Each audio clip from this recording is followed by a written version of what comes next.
Let's say you have a testimonial, right? And it's a testimonial video. And you just use the default thumbnails of just like whatever YouTube randomly selects to be the thumbnail. What people will do is they'll either just watch the first one or they'll just watch whoever they find the most attractive in the thumbnail, which often won't be the one we want them to watch because we want to meet them where they're at. And where they're at is, I want to know this works for me specifically, right? Not because they'll either like pick who's first, who's the hottest, or who literally just physically looks like me. Like same color, same hair, same outfit, same age. They'll just look for that, right? So certain instances, like for example, us, we want people to watch the testimonial most relevant to them.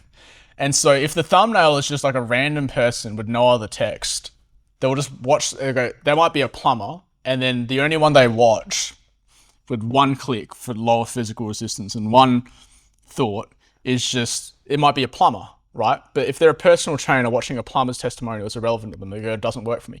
I want them to, with as little thought as possible, as little physical resistance as possible, find the testimonial that is most relevant to them so they can see themselves in the testimonial, construct a strong enough reason, and reach the same conclusion I want them to, which is this works for me.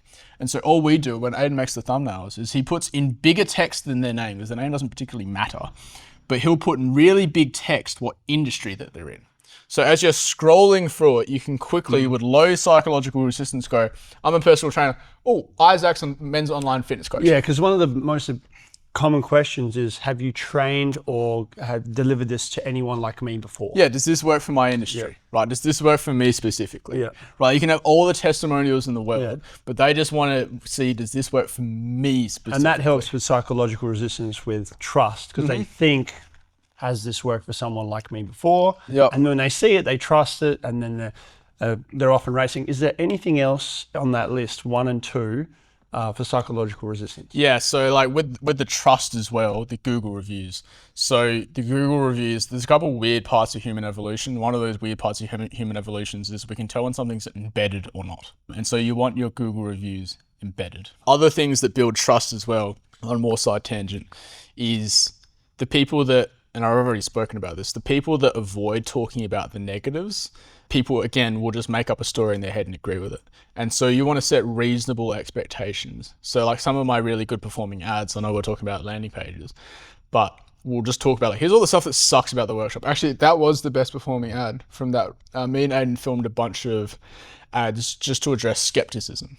And so Aiden asked me in an ad, like, honestly tell us, what are the worst things about the workshop? And I said, yeah, it's usually like sometimes their accounts are restricted and we've got to like unlock them, or they just can't fucking advertise at all, or they bought their business from someone, didn't get access to the accounts and shit like that. This is the technical setup, right? Had like our highest performing one, it was like, oh yeah, cool. Like I was wondering that too. So talking about the negative, or like I already talked about this one as well. Like when you book a call with us, I send you our worst reviews and just read them out in a loom. So what did this person have to say? They gave us the lowest fucking rating of all time. Actually, there's one more. There's other unobvious ways to build trust than just testimonials. So for example, I ran a split test on a landing page for industry set that I literally fucking forgot about for a couple of weeks. I think like 2 months. And then I went to go edit the landing page, saw I was running a split test, and the new version had double the conversion rate of the first one. And I was like, what the fuck did I do? And so it actually took me a minute to realize what I'd done, because usually I split test the headline, I changed the messaging. All I did change was the background image.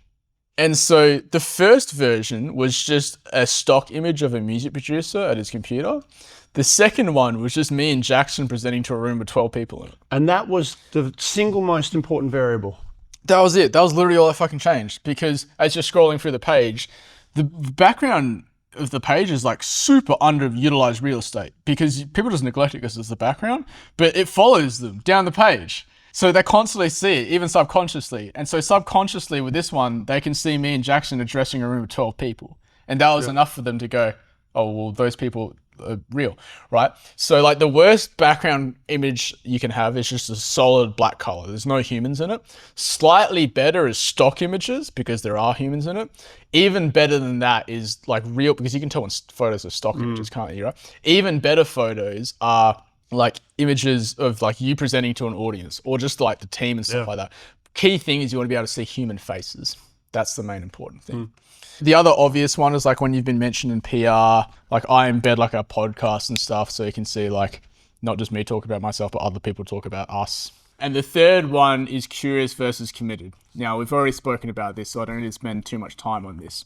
So how much of the language on your page is about commitment, right? So I'll give you a good example. So let's say, for example, you've got your form, right? You've got your form, your CTA is here, and then you've got a form here. You have no idea how impactful just changing this is. So for example, contact us or inquire now or start your application. That's what everyone does. Well, yeah, and it's also kind of like very high commitment. What we want to do is try and find remixes to the language to slide it a little bit further down, not all the way down. Again, we're trying to find this balancing act so that it feels like they're starting a process. Right, so it might be answer a few questions to tailor your transformation. Or take your next step is what you showed me to do. Yeah, you want to make it feel like they're starting a process and there's an outcome on the next page or at least on this sales goal. If you have very curious language, which would be like the lead magnet funnel, sure, you'll get heaps of leads, but then again, sometimes that can be the detriment, like your show rates and your close rate and your lead probably really poor.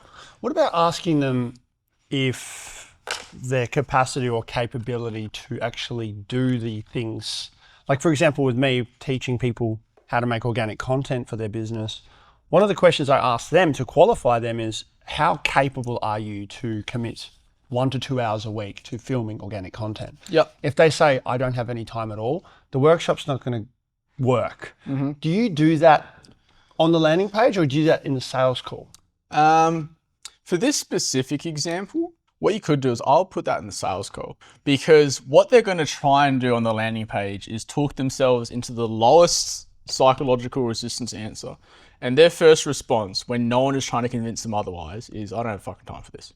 But if you can get to the sales call and have a back and forth conversation with them where you get them to open their screen time and realize they spend 3.5 hours a day on Instagram anyway. You go, oh, well, you got 3.5 hours right there. Right? And they go, oh, right. But they didn't reach that conclusion there. Yeah. Right. Maybe you could try and find a way, like a clever way would be like in the forms, like how much time do you spend on Instagram a day? It's like 3 hours. It's like, all right, you reckon you got 3 hours a day to film Instagram content? That could be a clever one, right?